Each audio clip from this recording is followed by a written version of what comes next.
Hello. Today, my cover reveal for my next book, These Crooked Things, is here. This will be the next book in my Art Deco Mysteries, and I am delighted to announce that the ebook will be available in December, with the print version following shortly thereafter. For now, take a look at this gorgeous piece of art. It is a perfect follow-up to the first book, Crook Tales for Two. The art for both covers is by artist Kate Lamoure, and the overall design by Bob Williams. I'll go into details in a minute, and yes, it's all about the process and me today. Hello and welcome back to The Writing Journey. I'm Ellen Byerrum, a mystery author, playwright, and former reporter. I created the Crime of Fashion Mysteries and now the Art Deco Mysteries. I also write plays and dabble in thrillers, short stories, novellas, and children's books. I like to offer tips, commentary on writing, and sometimes business gossip of the industry. If that sounds good to you, follow along, give it a like, and please subscribe because YouTube will file this under forgotten if you don't. If you see this on YouTube and want to know more about me and my books, I'll leave some links below in the description box. Now, These Crooked Things is the second book in my Art Deco series, featuring Esme de la Forêt and Graydon Chase. Here's a snapshot of the story so you can see whether the cover suits the action and the story. November 1934. Post-Prohibition chaos lingers like a hangover in New York City as famous gangsters fight for headlines with local criminals, Broadway shows, and society sinners. Amid the glitz and the glamour, a man lies dead on the floor of a swanky Upper East Side apartment as his grievously injured pregnant wife hides nearby.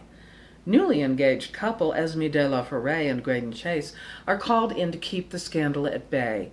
But there's no keeping this crime quiet as playwright and playboy detective pursue a crooked path to untangle multiple would-be killers with more than enough motives to go around.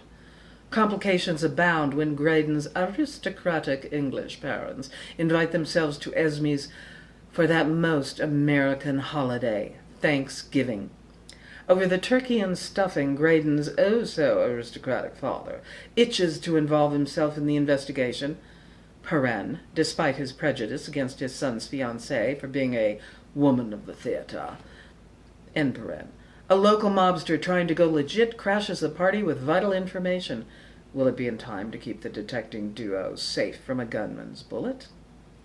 These Crooked Things is available for pre-order for the ebook, and I'm including buy links here. Not only will it be available on the Big A, we know, it will also be available on many other platforms, so you don't have to support the Big A if you don't want to. Now, about the cover and the process.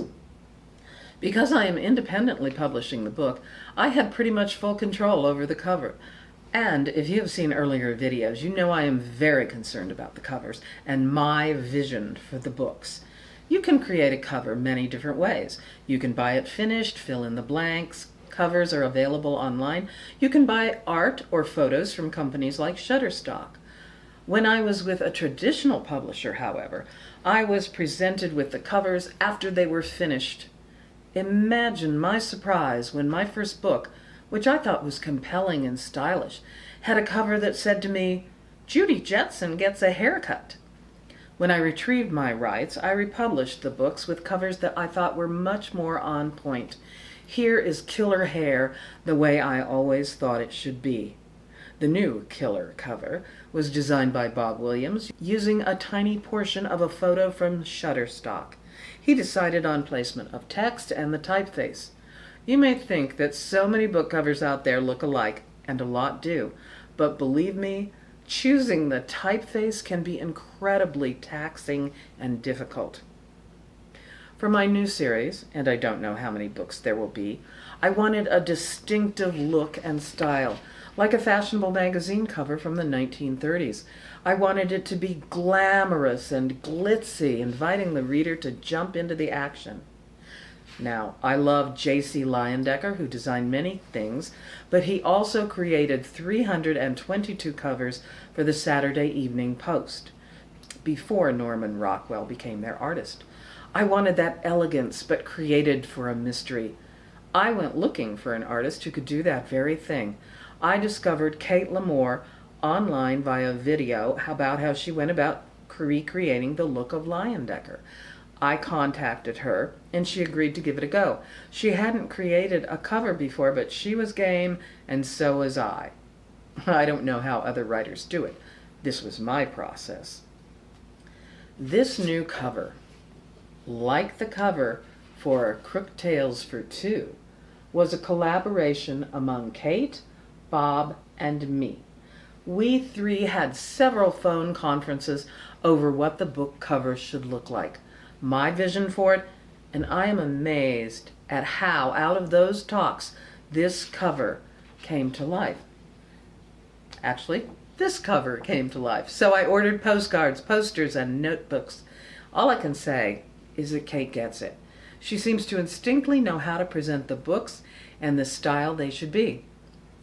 I have to say that I am still totally in love with the Crooked Tales for Two cover.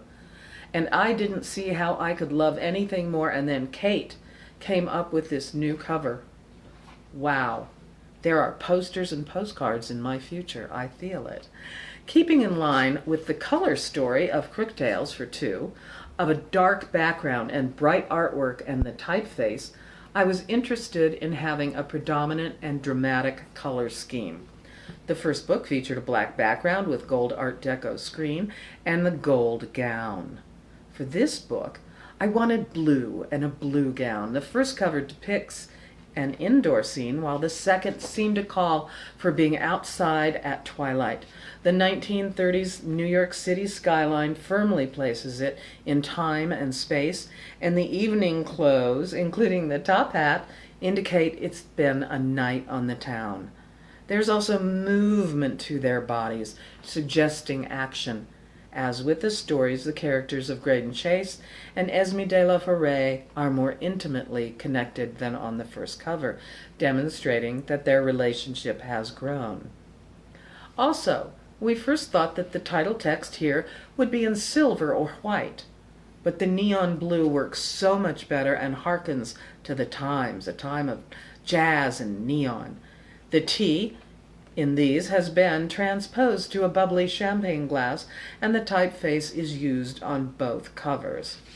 Now, Kate and I shared lots of thoughts and lots of notes, and she provided me with photos of gowns and accessories that we discussed in both books. She also read chapters in the book to become acquainted with the stories and the characters, and on my recommendation saw a few pre-code movies. Fun and a little shocking even today. I have to say, I do love reading about how covers come to be created. So I hope this has been helpful, or at least enlightening, about my cover journey.